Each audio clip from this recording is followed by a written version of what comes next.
It was April 18th, 1979. Inside a dimly lit FBI interrogation room in downtown Chicago, a single lamp cast long shadows across the table. Across from Special Agent Thomas Kovacs sat a thin, nervous boy, barely 13. His name was Michael Hartley. "So, you're telling me this all started with a catalog?" The agent slid a thick, colorful book across the metal table. The Spring 1979 Sears catalog.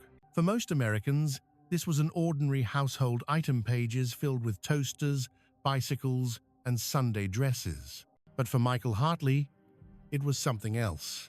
A puzzle, a pattern, a secret waiting to be unlocked.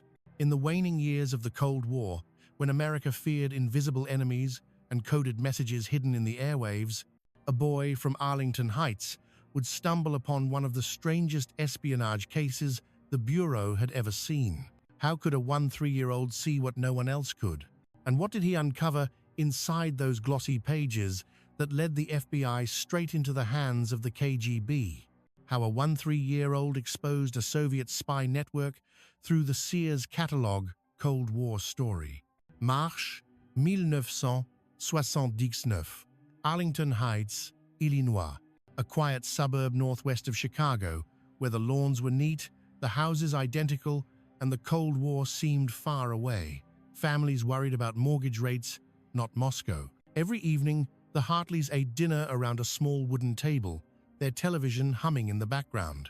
At that table sat Michael Hartley, a boy whose mind was never quiet. He was 13, tall for his age, with restless eyes that never seemed to focus on the same thing twice. He spoke rarely, and when he did, his words came out flat, precise, as if each sentence had been measured. His teachers described him as gifted but difficult. His classmates called him the robot. His parents didn't know what to call him at all. Michael loved patterns, not in a simple, childlike way, but with an obsession that consumed him. He saw meaning in the way raindrops hit the window, rhythm in the sound of the refrigerator, and hidden systems in the layout of phone books or road maps. To him, the world was not made of emotions or people, it was made of numbers. In 1979, no one spoke of autism. The term spectrum had not yet entered common use. To most adults, Michael was just strange, brilliant, or out of step. His father, a mechanic who worked long hours, hoped he would grow out of it. His mother, patient but exhausted, tried to make sense of the way her son could memorize entire zip code directories, yet forget to tie his shoes. That spring, as the snow began to melt, the familiar brown package from Sears arrived at the Hartley home, the Spring 1979 Sears catalog. For decades, it had been the unofficial book of dreams for American families. Inside its 400 glossy pages lay everything from kitchen appliances to school uniforms. Every home received one. Everyone browsed it. It was part of the American rhythm. Michael's mother placed it on the coffee table, expecting him to flip through the toy section as he always did. But that night, after dinner, he carried the heavy book to his room, not with excitement, but curiosity. He wanted to understand it. He studied the way the products were organized, categories, item numbers, subheadings. He noticed that the catalog followed an almost perfect internal logic: price ranges, page symmetry, proportional spacing between text and image. He began drawing grids in his notebook, comparing patterns of spacing between sections. It was beautiful in its precision, predictable, comforting. But then, something bothered him. On one page, under a photograph of a man modeling a winter jacket, a sentence read, "Tested under northern conditions." It struck him as odd. Why mention the North? Why not tested for durability or cold weather approved like the other listings? He turned the page. Another peculiar phrase caught his eye: proven to last over long journeys. He flipped again. Crafted with special attention to field requirements. I bling. The wording was off too formal, too mechanical for commercial advertising. And yet, these phrases were scattered irregularly across the catalog, never repeating, never following a clear logic. Michael began marking them with a red pen. page after page, his excitement grew. Each strange phrase seemed to be placed deliberately, almost as if they were breadcrumbs left for someone to find. By the end of the week, he had circled 43 unusual sentences. He listed them in order, copying down the product codes printed next to them. The codes themselves fascinated him, long strings of digits, each beginning with a different prefix. He filled 3 pages of his notebook, trying to find a pattern. At first, it was just curiosity, but as the nights passed, curiosity turned to obsession. He began to imagine who could have written these lines. Perhaps a secret editor, a prankster at Sears, or something darker, someone sending hidden messages. Michael had once read about numbers stations, mysterious radio broadcasts that repeated endless strings of digits. He used to listen to them on his father's shortwave radio, fascinated by the mechanical female voices counting in monotone 7, 4, 2, 9. Now, as he stared at the catalogue, a strange thought crept into his mind. What if these phrases were not mistakes, but codes? He began to test theories. Perhaps the first word of each phrase represented a letter, or maybe the number of characters in each product code revealed something. He wrote algorithms by hand, translating numbers into letters, then into ASCII values he had read about in a computer magazine. Nothing worked. Days passed. His mother began to worry. The light in his room stayed on past midnight. When she knocked, he barely answered. On the desk, she saw pages of calculations, product listings, and red markings, but no sign of play or rest. Then came Sunday morning, March 4th. Michael was sitting by the window, staring at a page of men's shoes when something clicked. It wasn't the text that mattered, it was the numbers. Every phrase that seemed strange was attached to a product code. Those numbers could correspond to a page number, a line number, and a character position in the catalog itself. He flipped through feverishly, applying his new rule to the first 3 products he'd marked. The letters that emerged were random at first. Then, when he adjusted for 2-digit alignment, words began to appear. Grant, Park, Red. His heart pounded. He went on decoding for hours, each number unlocking another fragment. When the final message emerged, he sat in silence, reading it again and again, unable to believe what he'd found. Sunday, 18 Grant Park Bench 47, red scarf. Confirmed through usual channel package, ready. The message was too specific to be random. It had time, place, instruction, and authentication, all hallmarks of an operational communication. That night, at the dinner table, Michael slid his notebook toward his father. "I think there's something wrong with the Sears catalog," he said quietly. His parents exchanged confused glances. His mother smiled nervously. "What do you mean, honey?" Michael explained methodically, step by step, how he'd found the phrases, how the product codes formed coordinates, how the message appeared. His father frowned. "Mike, you're saying someone's sending messages in a shopping catalog?" "Yes," the boy said simply. "It's a code for spies." Silence, only the ticking of the kitchen clock. His father sighed, ready to dismiss it as another one of Michael's puzzles. But then he looked at the notebook again, at the columns of numbers, the precise calculations, the handwritten message that sounded far too deliberate to be imagined. The next morning, after a long phone call and a short argument, the Hartleys decided to contact the local FBI office. They did not yet know that this small act, driven by a child's curiosity, would set in motion one of the strangest intelligence investigations of the Cold War. Because in 1979 America, while adults looked for spies in embassies, airports, and military bases, a 13-year-old boy had just found one hiding inside a mail-order catalog. The next morning, the doorbell rang at precisely 9:15 a.m. 2 men stood on the porch of the Hartley home, their dark suits and quiet posture setting them apart from anyone else on the street. The older one introduced himself as Special Agent Thomas Kovacs of the Federal Bureau of Investigation.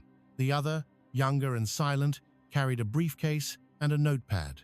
Inside, the Hartleys had cleared the dining table.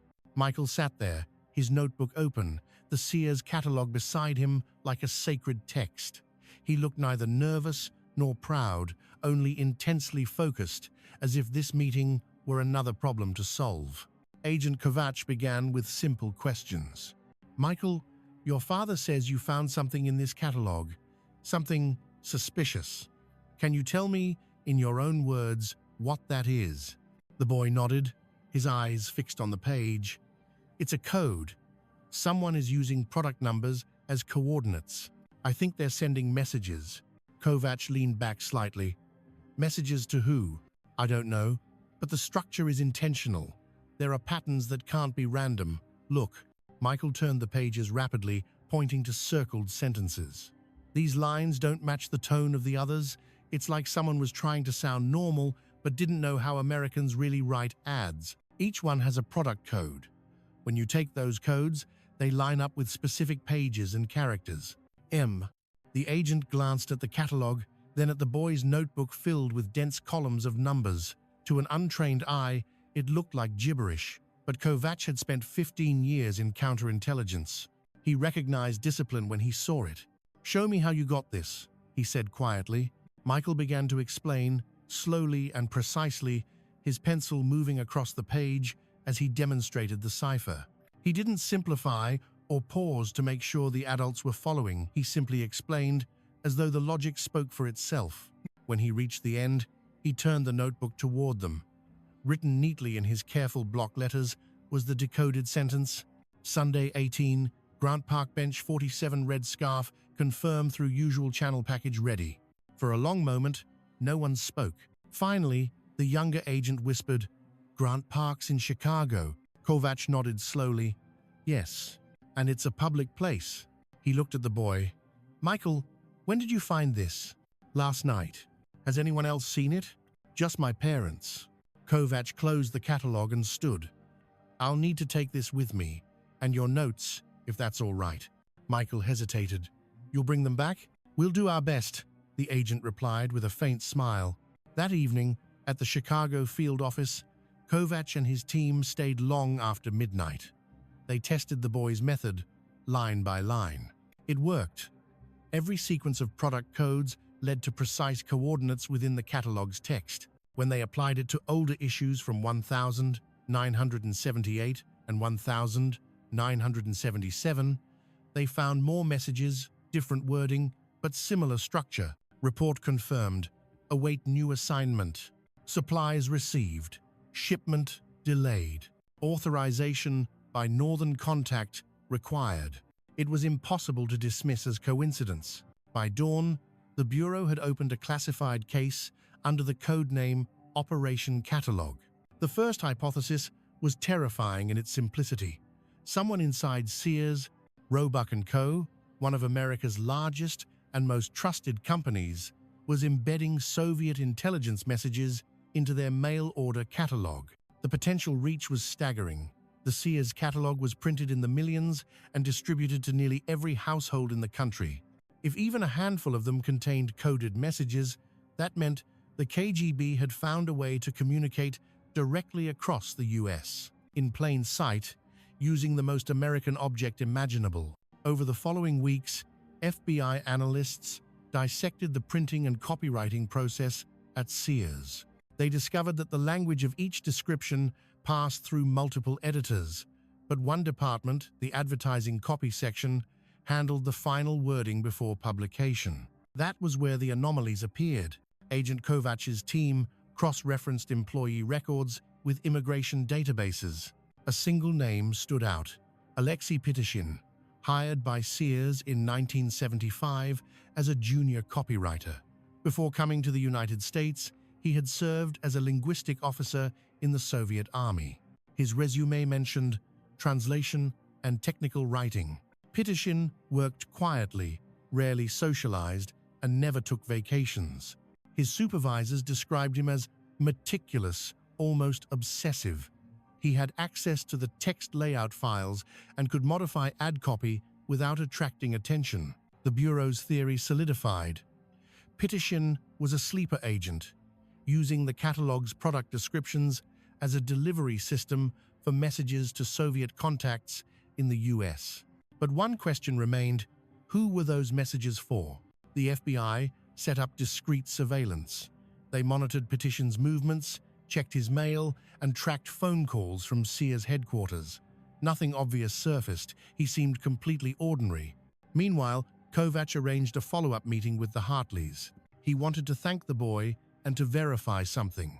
When he arrived, Michael greeted him politely, his usual blank calm masking the whirlwind of thought behind his eyes. "Michael," Kovac said, setting down his hat, "you were right. The message you found was real." The boy didn't smile. "So someone's going to be there? At the park?" The agent hesitated. "We don't know yet, but we'll find out." "Do I get to help?" Kovac looked at him. There was a kind of innocence in the question, an earnest belief that puzzles existed to be solved, not to endanger lives. "I think you've helped more than enough already," the agent said gently. For the next 2 weeks, Grant Park in Chicago became a quiet stage for surveillance. Plainclothes agents took turns sitting near Bench 47 on Sunday evenings. Nothing happened the first week, nor the second. On the third, however, a man in a gray coat arrived at exactly 6 p.m., sat down, and placed a red scarf beside him. He didn't stay long, only 10 minutes, but that was enough. A hidden camera captured his face. Facial analysis confirmed it. The man was Alexei Pitishin. The Bureau had their suspect. In the days that followed, they traced his contacts, 7 individuals scattered across Chicago and Milwaukee, all with minor roles in manufacturing or logistics companies. The package mentioned in the message, investigators believed, referred to industrial data, blueprints, specifications, production figures, economic intelligence valuable to the Soviets in their race to compete with American industry. By early April, the plan was set. FBI agents would infiltrate Sears, posing as temporary advertising staff, to observe Pitishin firsthand. They wanted to catch him in the act of embedding a new code. For Agent Kovac, there was a strange irony in it all. The operation that began with a child's notebook now involved dozens of federal agents, surveillance teams, and classified memos. Yet at the center of it stood a single truth. A 3-year-old boy had seen what the adults had missed. That night, as Kovac reviewed the operation file, he paused over Michael's first decoding sheet, still marked with red ink. On the corner, in small, careful handwriting, the boy had written a single question. If they hide messages in what everyone sees, how many more are out there? Kovac couldn't answer. No one could. By the first week of April 1979, Operation Catalog had grown into one of the most discreet counterintelligence investigations in the Midwest. What began as a boy's discovery in a suburban living room had now drawn in a network of analysts, cryptographers, and field agents. The FBI wanted to know just how deep the Sears connection went, and whether the Soviets had discovered a way to communicate across American households unnoticed. Inside the Chicago field office, Agent Thomas Kovac stood before a whiteboard filled with lines, photographs, and names. At the center, Alexei Pitishin. Around him, 7 secondary suspects, copy editors, translators, 2 warehouse clerks, and 1 former journalist turned advertising consultant. Each had ties that looked harmless on paper, but the Bureau had learned long ago that in espionage, harmless was often camouflage. Kovac pointed to a photograph of Alexei, taken from surveillance at Grant Park. "He's cautious," the agent said to his team. "He knows tradecraft, or used to. He doesn't meet the same person twice. He avoids patterns, but he's using the catalog system as an anchor. The Sears layout gives him a constant. Every product code is a cipher key." The team's code specialists explained how the mechanism worked. Pitishin would choose an ordinary phrase to edit into an advertisement, just odd enough to stand out to the intended recipient, but not enough to trigger suspicion from his editors.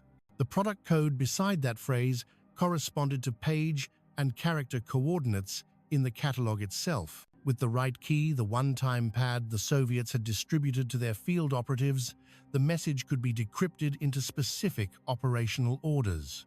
To the average American family, Flipping through pages of garden tools and flannel shirts, it was nothing. To a KGB courier in Chicago, it was a radio transmission printed on glossy paper.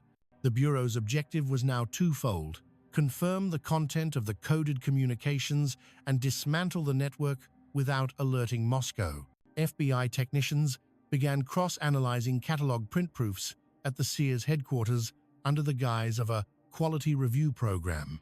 Every time Pitishin submitted ad copy, the agents quietly photographed it.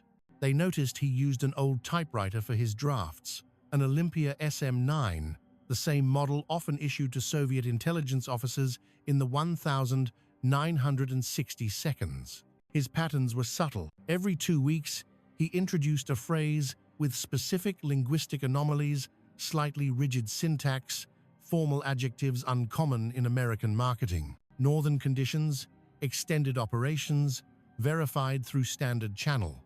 Each was a signal. The Bureau needed one final message to complete the trap. On April 9th, a proof for the upcoming Sears summer supplement came across the advertising desk. Among the edits was a line that caught an undercover agent's attention: reliability ensured under prolonged exposure. The product code read 48372-117, a format matching the pattern Michael had discovered.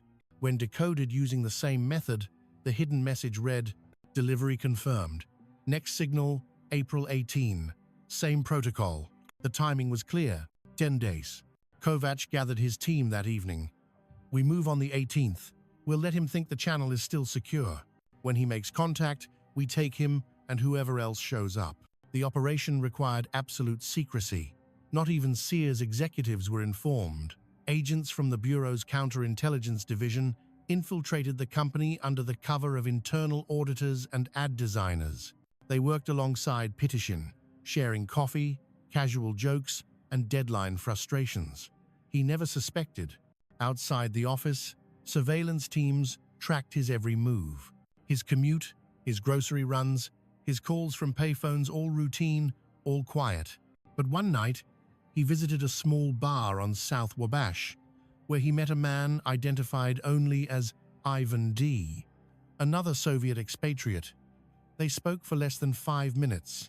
No audio was captured, but afterward, Pitishin mailed a small brown envelope at the nearby post office. The envelope was later recovered through a warrant. Inside was a torn page from the Sears catalog, a single product listing marked with faint pencil notations. It was all the confirmation the Bureau needed. As April 18th approached, the agents prepared for the sting. They called it the Grant Park meeting, though few knew the full story behind the name. Only Kovac and a handful of officers understood the irony that a 13-year-old boy had uncovered the meeting place weeks earlier. In a secure room at the FBI office, Kovac laid out the operational map: the park's central fountain, the row of benches, the observation points disguised as delivery trucks and news vans. They rehearsed timing, exit routes, and arrest signals. The night before the operation, Kovac sat alone at his desk, reviewing Michael Hartley's notes once again. The handwriting was neat, meticulous. He wondered what kind of mind could notice what trained analysts had missed. The boy hadn't just solved a cipher, he had seen through the ordinary. For a moment, the veteran agent felt a quiet chill. How many more codes had passed through American hands, eyes glancing over them without ever knowing? On the morning of April 18th, Chicago was cold and gray. The wind from Lake Michigan carried the smell of rain. At exactly 5:45 p.m., surveillance reported that Alexei Pitishin had left Sears headquarters carrying a small leather briefcase. He walked with his usual unhurried stride, stopping once to buy a newspaper. At 6:02 p.m., he entered Grant Park. Agents disguised as joggers, tourists, and maintenance workers closed in gradually. From a distance, they watched him take a seat on bench 47, the same bench Michael had deciphered from the catalog weeks before. Pitishin placed a red scarf beside him. He waited. A minute passed. Then another. A man approached, tall, middle-aged, wearing a blue jacket. He sat briefly, muttered something under his breath, and rose to leave. Pitishin nodded once, almost imperceptibly. That was the signal. At 6:08 p.m., Agent Kovac gave the order. 4 plainclothes agents moved in simultaneously. One blocked the north path, another approached from the side. "FBI, stay where you are." For a heartbeat, Pitishin froze. Then his hand went for the briefcase, but before he could move further, 2 agents pinned him to the bench. The red scarf fell to the ground. Within minutes, the park was swarming with agents. The man in the blue jacket was also detained, later identified as a courier working for a Soviet front company. In the briefcase, agents found a cipher notebook written in Cyrillic, several unmarked envelopes, and a small code book, a one-time pad, confirming the entire network's communication method. By 7 p.m., 8 arrests had been made across Illinois and Wisconsin. Every one of the individuals connected to the network had been traced through Pitishin's correspondence and his edits within the Sears system. Back at headquarters, as the reports came in, Kovac felt the weight of relief mixed with disbelief. The operation had ended without violence, but the scale of what they had uncovered was still sinking in. A Soviet intelligence ring had used the most mundane artifact of American life, a shopping catalog, as a covert courier. And the only reason it was discovered was because a child had been paying attention. When Kovac returned home that night, he made a note in his journal. "Sometimes the enemy hides not in shadows, but in plain daylight, printed in bold and mailed to every house in America." The interrogation room smelled of wet concrete and cigarette smoke. It was just past midnight when Alexei Pitishin finally spoke. For nearly 6 hours, he had said nothing, just sat under the dim light, his expression calm, almost polite. But when Agent Thomas Kovac placed the torn catalog page on the table, along with the decoded message written neatly in English, the former copywriter exhaled slowly, like a man surrendering to something inevitable. "Do you know what this is?" Kovac asked. Pitishin looked down at the page. "Of course," he said in a soft Russian accent. "It is American advertising. Efficient, predictable, reliable." "Try again," Kovac said. The silence stretched. Then Pitishin's lips curved slightly. "You found the pattern, didn't you?"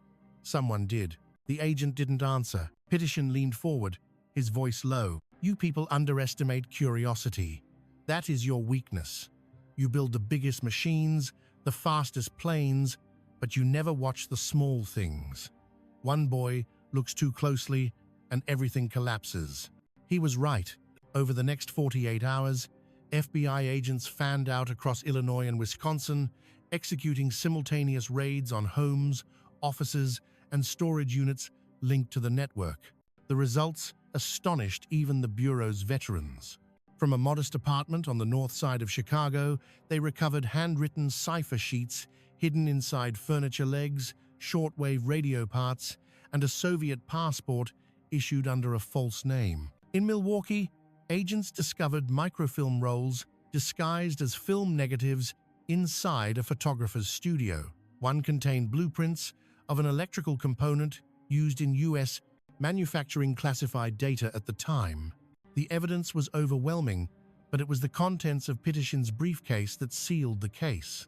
Inside were a one-time pad, several pre-coded Sears product sheets, and a list of distribution identifiers, a system matching catalog editions to specific geographic zones.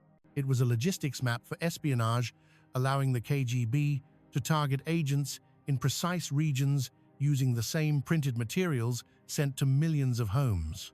It was brilliant, horrifying, and deeply American in its disguise. During the debriefings, FBI analysts pieced together the network's function. The operation wasn't about military secrets, it was economic intelligence, industrial methods, supply chains, production data. The Soviets wanted to understand the invisible machinery of capitalism. Sears, as one of the largest corporations in the world, provided the perfect cover, its catalog a neutral, trusted medium that reached from Alaska to Florida.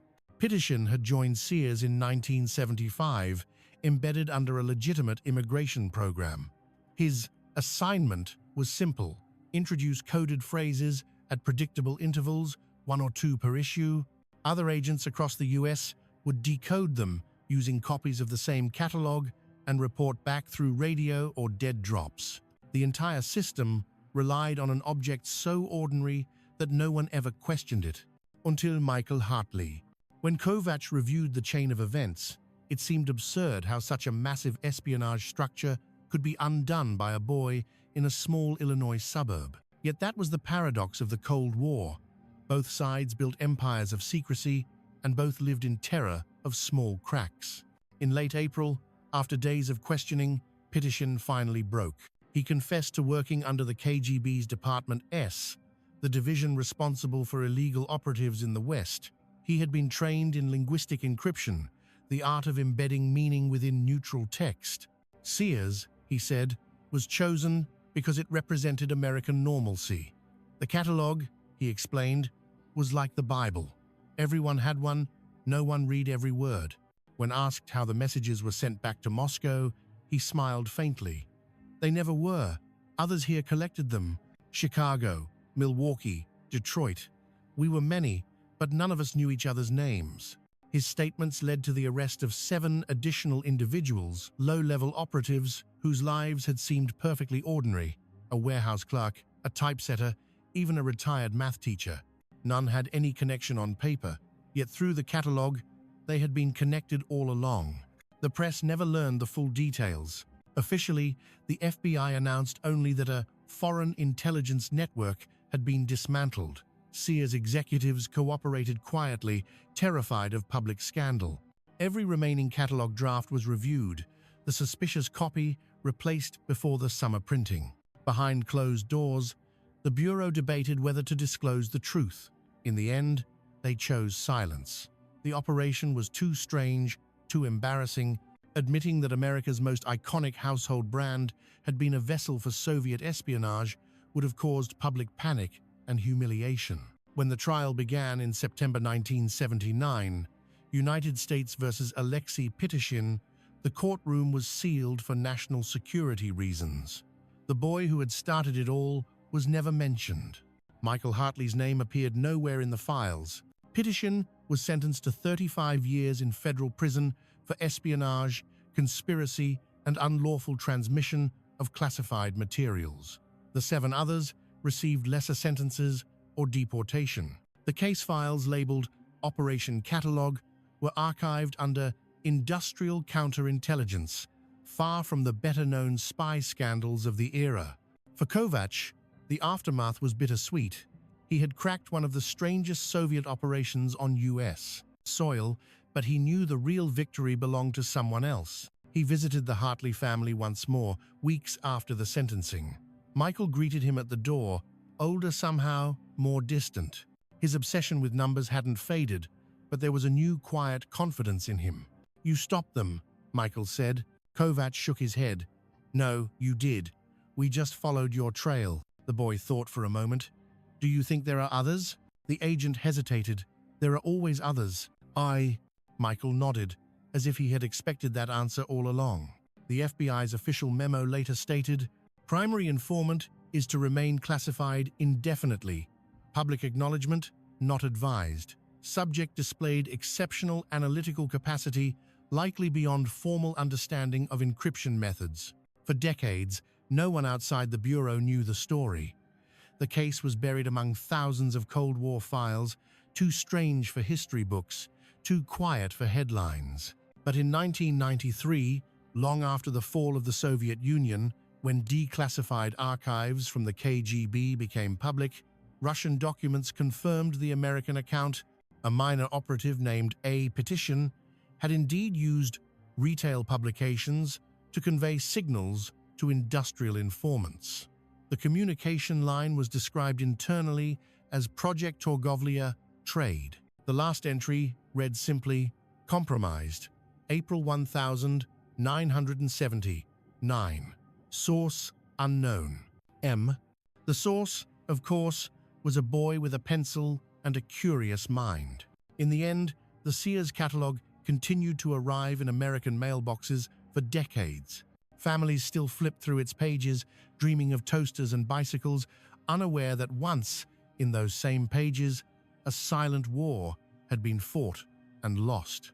And somewhere in Arlington Heights, A young man who would one day become a mathematician still kept a single page from that catalogue, creased, faded, but sacred. It was his proof that even in a world divided by fear and ideology, truth sometimes hid in plain sight, waiting for someone strange enough to notice.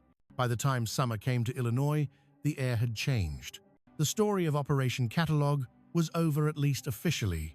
The arrests were done, the evidence sealed, the files stamped, classified. But for the people who had touched the case, the echoes of it remained.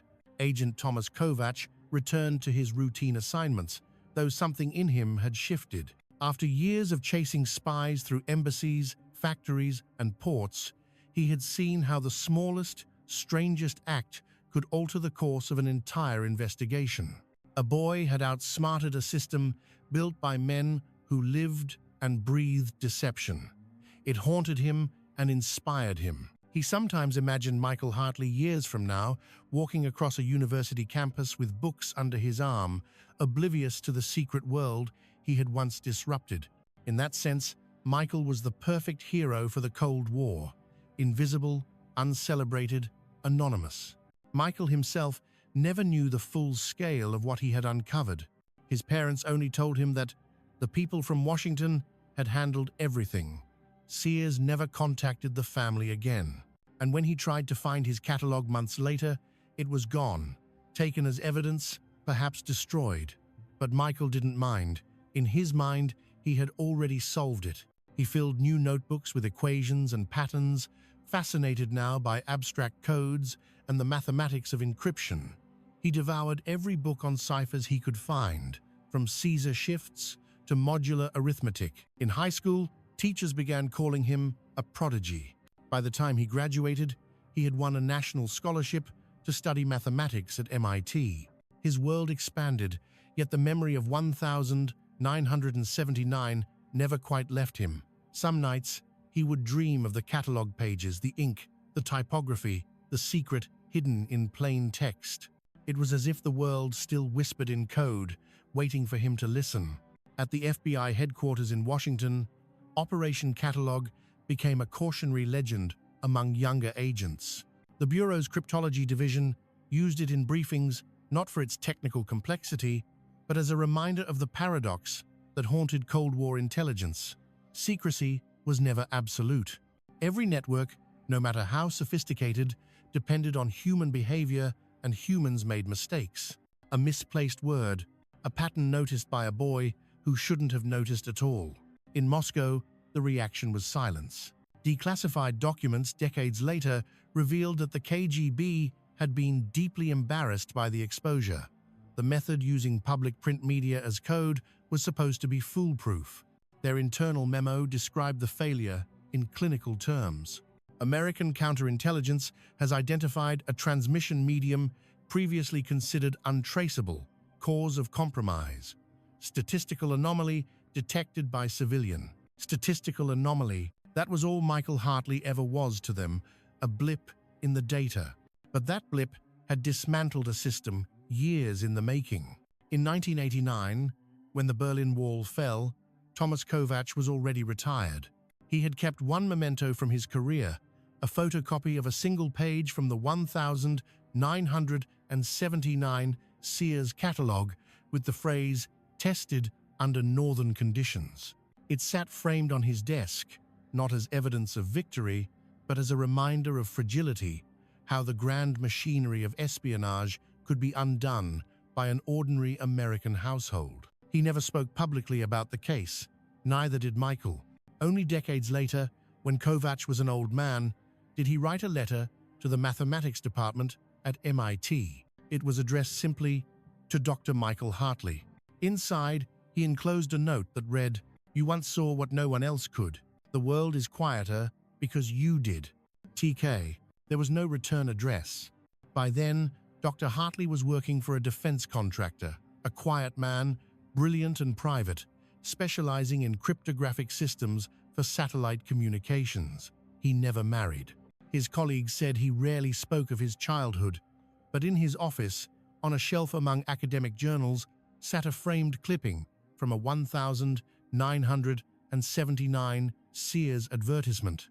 The caption was unreadable, but the red pencil mark was still visible. Sometimes, late at night, he would stare at it, remembering that spring in Arlington Heights, the hum of the radio, the pattern of numbers, the thrill of discovery. He never thought of himself as a hero. He simply remembered the feeling of solving something no one else could see. And maybe that was enough. As for Operation Catalog, it remained buried in the archives until the mid-1992, when fragments appeared in declassified files. Historians dismissed it as a minor curiosity, a strange footnote in the endless shadow play between East and West. But among cryptographers, it became a quiet legend.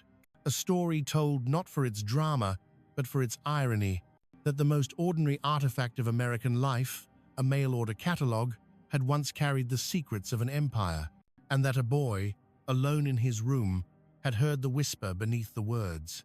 In the end, that is how the Cold War often looked when the smoke cleared. Not heroes in trench coats or generals behind maps, but ordinary people colliding with extraordinary secrets, sometimes by chance, sometimes by curiosity, always by consequence. And in the quiet that followed, as one world slowly gave way to another, the question remained a question no one could quite answer.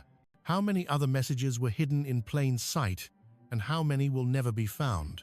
If you found these insights valuable, don't forget to like, subscribe, and tell us what would you have done if you had been the one to see the code. Was he a hero, or just a boy who refused to look away?